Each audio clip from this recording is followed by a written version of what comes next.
नमस्कार विद्यार्थी मित्रांनो, आज आपण नवनीतमधील स्वाध्याय 18.2 सोडवणार आहोत. सोडूया.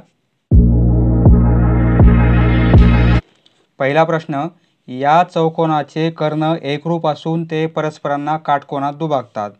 आयत जर काढला आपण, कर्ण काढले तर हे कर्ण काटकोनात दुभागणार नाहीत. चौरस काढला आणि कर्ण काढले तर हे कर्ण एकमेकांना काटकोनात दुभागतील. बरोबर आहे, कारण चारी बाजू सारख्या आहेत. म्हणजे उत्तर काय येईल आपलं? चौरस. यासाठी मित्रांनो चौकोनाचे गुणधर्म व्यवस्थित अभ्यास करा. म्हणून पर्याय क्रमांक 2 आपला बरोबर आहे. नेक्स्ट, दुसऱ्या प्रश्नामध्ये मित्रांनो या दोन समांतर लाईन दिलेल्या आहेत, PQ आणि RS. या दोन समांतर लाईनला या AB या छेदिकेने छेदलेले आहे. तर येथे जे आंतरकोन तयार झालेले आहेत तर त्या आंतरकोनाचे कोन दुभाजक C आणि D मध्ये छेदलेले आहेत. तर हा चौकोन ADBC हा कोणत्या प्रकारचा चौकोन आहे हे आपल्याला ओळखायचे आहे. पहा, आपण यापूर्वी एक प्रश्न सोडवलेला आहे, त्यामध्ये पाहिलेलं आहे दोन समांतर रेषांना एका छेदिकेने छेदले असता होणारे जे आंतरकोन आहेत त्या आंतरकोनाचे दुभाजक एकमेकांना काटकोनामध्ये छेदतात. म्हणजे या कोनाचा कोन दुभाजक आंतरकोन कोणते होतील? ही छेदिका आहे, त्यामुळे हा एक आंतरकोन झालेला आहे, हा एक आंतरकोन झालेला आहे, हा दुसरा आंतरकोन आहे आणि हा दुसरा आंतरकोन आहे. बरोबर आहे. हा चौथा एक आंतरकोन.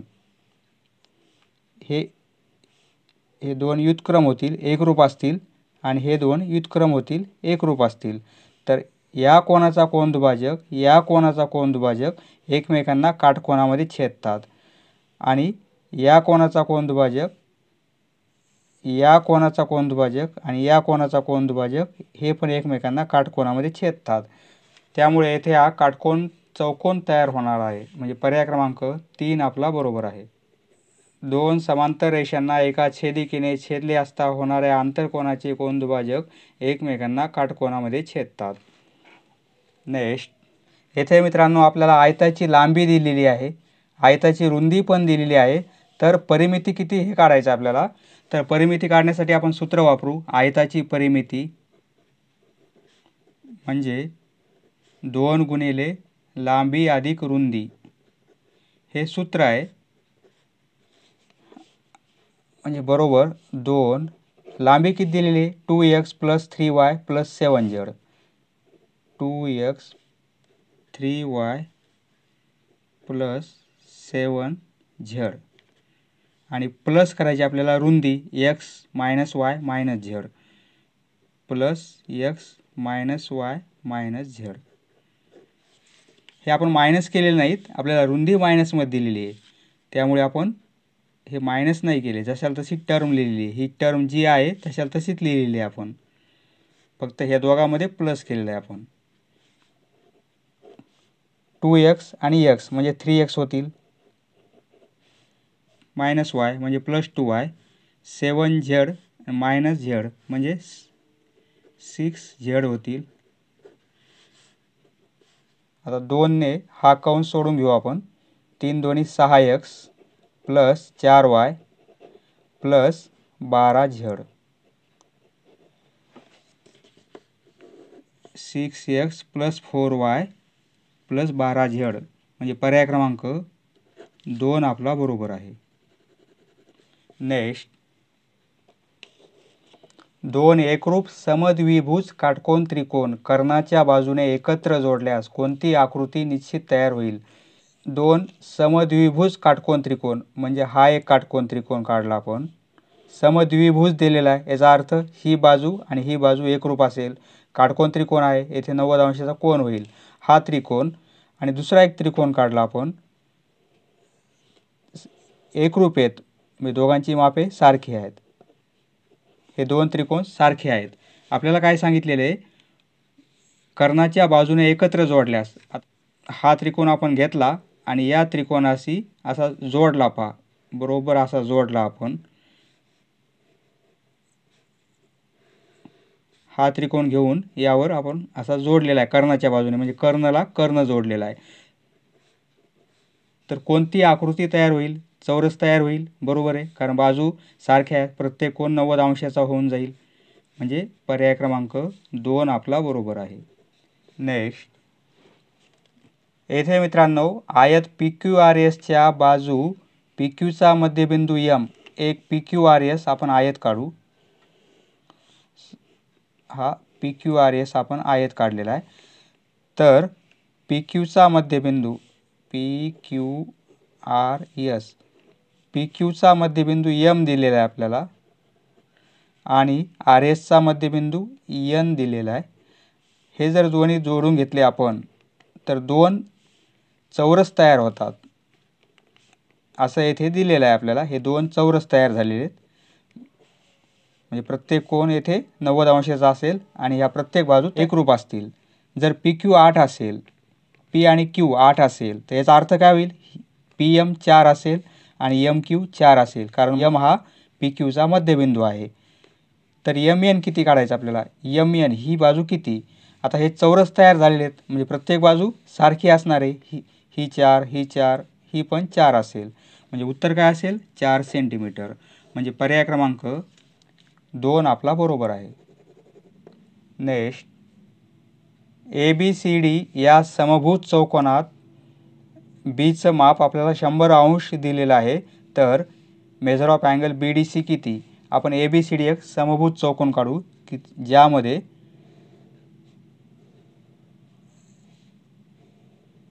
समभुज आहे म्हणजे चारी बाजू एकरूप असतील. या चारी बाजू एकरूप आहेत. ABCD समभुज आहे. हा कर्ण काढू आपण.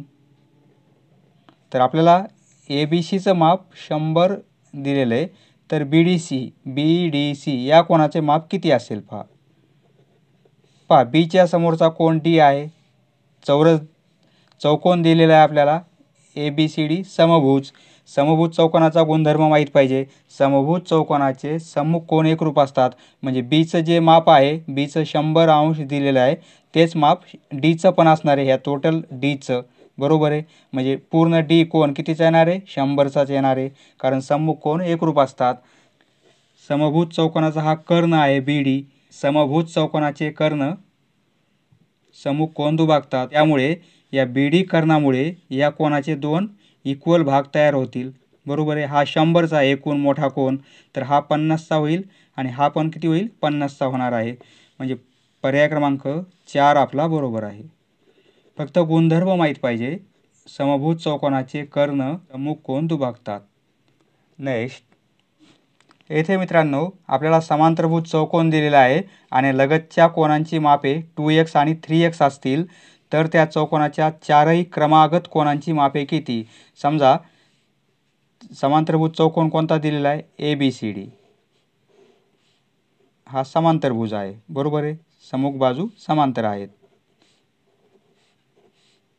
तर येथे आपल्याला समांतरभुज चौकोनाचा एक गुणधर्म माहीत आहे. समांतरभुज चौकोनाचे लगतचे कोन पूरक असतात. म्हणजे त्या दोन कोनांच्या मापाची बेरीज 180 असते. आता लगतचे कोन समजा ABCD याप्रमाणे घेतले आपण, तर लगतचे कोन 108 आणि 72 होतील.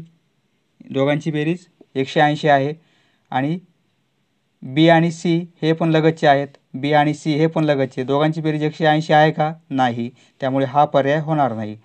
आता समजा हा A, हा B आणि C आणि D याप्रमाणे. तर आता A आणि B लगतचे आहेत. दोघांची बेरीज 180 आहे का? नाही. त्यामुळे हा पण पर्याय येणार नाही. हा A घेऊ, हा B, हा C आणि हा D. समजा A आणि B हे लगतचे कोन आहेत. बरोबर आहे. यांची बेरीज 180 आहे. 72 आणि 108. B आणि C हे पण लगतचे आहेत. यांची पण बेरीज 180 होऊन जाते. आणि C आणि D हे पण लगतचे आहेत. 72 आणि 108. C आणि D आणि A आणि D हे पण लगतचे आहेत. A आणि D हे पण लगतचे आहेत. म्हणजे यांची बेरीज 180 आहे. म्हणजे या पर्यायामध्ये लगतच्या कोनांची बेरीज 180 आहे. त्यामुळे पर्याय क्रमांक 3 आपला बरोबर आहे. म्हणजे 72 108 72 108. त्या कोनांची क्रमागत मापे कशी असतील? 72 108 72 108. असं जरी लक्षात नाही आलं तर आपल्याला लगतचे कोन पूरक असतात हे माहीत आहे. लगतच्या कोनांची मापे काय दिली? 2x आणि 3x. पूरक कोन लगतचे कोन पूरक आहेत, त्यामुळे 2x + 3x यांची बेरीज किती येणार आहे? 180. म्हणजे 5x बरोबर किती होतील? 180 बरोबर 180 भागिले 5 होतील. x बरोबर xची किंमत काय येणार आहे? 36. म्हणजे पहिला कोन किती असणार आहे? 72. 36 दोन्ही 72. 2x म्हणजे काय? 2 × 36 म्हणजे 72चा असेल. आणि 3x म्हणजे काय? 3 × 36. 3 × 36. 36 त्रिक 108. म्हणजे पहिला कोन कोणता असेल? 72. नंतर 108. 72 108. म्हणजे 72 108. 72 108. गुणधर्म माहीत असल्यामुळे लवकर सोडवता येईल अशा प्रकारचे प्रश्न. इथंच चेक करता येईल. नेक्स्ट, पुढीलपैकी कोणत्या चौकोनाचे कर्ण परस्परांना काटकोनात छेदत नाहीत? यासाठी आपल्याला चौकोनाचे गुणधर्म माहीत असणे आवश्यक आहे. काटकोनात छेदत नाहीत हे पाहिजे आपल्याला. समभुज चौकोन जर काढला आपण, समजा हा समभुज चौकोन आहे, प्रत्येक बाजू एकरूप आहे. समभुज चौकोनाचे कर्ण परस्परांना काटकोनात छेदतात, त्यामुळे हा पर्याय येणार नाही. पतंग जर काढला आपण, पतंग या प्रकारचा असतो, अशा प्रकारचा चौकोन, यांचे पण कर्ण परस्परांना काटकोनामध्ये छेदतात, म्हणजे हा पण पर्याय बरोबर येणार नाही. चौरस काढला, चौरसाचे कर्ण एकमेकांना काटकोनामध्ये छेदतात.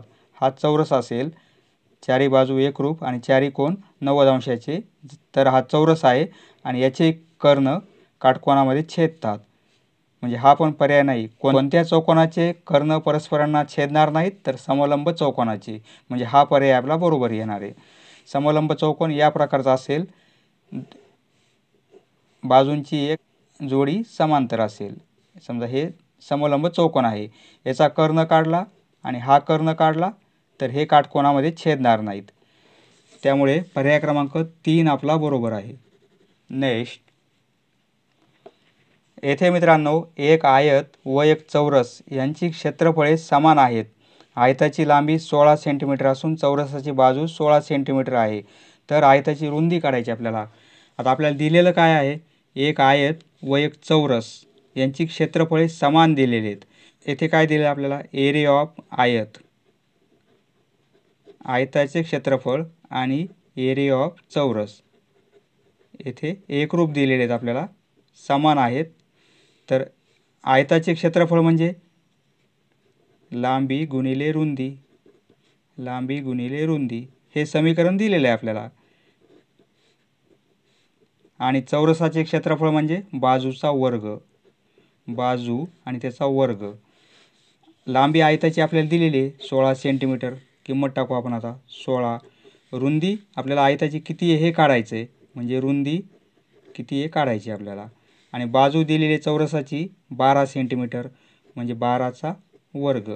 किमती टाकलेल्या आहेत, यावरून रुंदी काढता येईल आपल्याला. आता रुंदी बरोबर, म्हणजे आयताची रुंदी किती मिळणार आहे आपल्याला? 12चा वर्ग आहे, म्हणजे 12 × 12 आणि भागिले 16 होतील. काटाकाटी करू आपण. 4 त्रिक 12, 4 चौक 16, बरोबर आहे. 12चा वर्ग नाही काढला आपण, 12 × 12 लिहिलं, कारण काटाकाटी होणार होती, कॅन्सल होणार होते. आता 4 1 4, 4 त्रिक 12, 3 × 3 राहिलेले आहेत, म्हणजे 3 × 3 म्हणजे 9. म्हणजे आयताची रुंदी किती येणार आहे? 9 सेंटीमीटर. म्हणजे पर्याय क्रमांक 2 आपला बरोबर आहे. नेक्स्ट,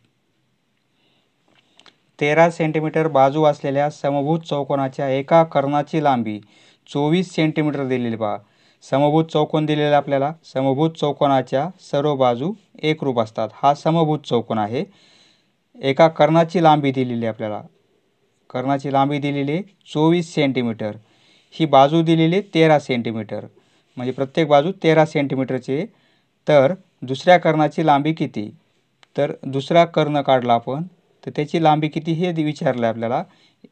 हे दोन कर्ण समभुज चौकोनाचे कर्ण परस्परांना काटकोनामध्ये दुभागतात, म्हणजे येथे 90 अंशाचा कोन होतो आणि ह्या कर्णाच्या एकरूप होतात पहा.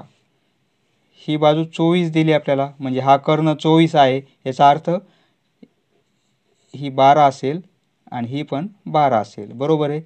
दोन समान भाग होतील या कर्णाचे. बाजू 13 दिलेली आहे, म्हणजे ही पण बाजू आपल्याला माहीत आहे. आता आपल्याला काय काढायचं आहे, दुसरा कर्ण लांबी किती हे काढायचं आहे. आता ही 13 आहे, ही 12 आहे. येथे 90 अंशाचा कोन तयार झालेला आहे, म्हणजे काटकोन त्रिकोण आहे हा. या काटकोन त्रिकोणामध्ये कोणताही हा घेता येईल किंवा हा त्रिकोण घेता येईल, आपल्याला कोणताही त्रिकोण घेता येईल. एक बाजू 12 माहिती आहे, एक 13 माहिती आहे. तर त्रिकोण जर वापरलं तर दुसरी बाजू किती येणार आहे, 5. बरोबर आहे. 12 5 12 13चं त्रिकोण आहे, म्हणजे ही बाजू 5 येईल. ही 5 आहे, म्हणजे ही पण किती येईल, 5च येणार आहे. दोघांची बेरीज किती होईल, 10. म्हणजे 5 + 5. कर्ण किती येणार आहे, तो 10 सेंटीमीटरचा येणार आहे. पर्याय क्रमांक 2 आपला बरोबर आहे. गुणधर्म चांगले पाठ पाहिजेत मित्रांनो, म्हणजे कसं गणित सोडवायचं हे आपल्या लक्षात येते. समभुज चौकोन आहे, कर्ण दिलेत, म्हणजे कर्ण एकमेकांना परस्परांना काटकोनात दुभागतात, हे पटकन लक्षात येईल. एका कर्णाची लांबी 24 दिलेली आहे, म्हणजे एक भाग त्याचा 12चा येणार आहे. बाजू 13ची आहे. बरोबर आहे. दुसरा कर्ण विचारला आपल्याला, 12 13 यांचं त्रिकोण काय होईल, 5 होईल. म्हणजे येणारा कर्ण त्याचा अर्धा भाग किती असेल, 5 असेल. याची दुप्पट करावं लागेल आपल्याला, म्हणजे काय होईल, टोटल कर्ण किती मिळेल, 10चा मिळेल. हे पटकन लक्षात येते. त्यामुळे सर्व चौकोनाचे गुणधर्म व्यवस्थित अभ्यास करा आणि त्यावर प्रॅक्टिस करा. समजले मित्रांनो? धन्यवाद. पुढचा व्हिडिओ पाहण्यासाठी चॅनल सबस्क्राईब करा. धन्यवाद.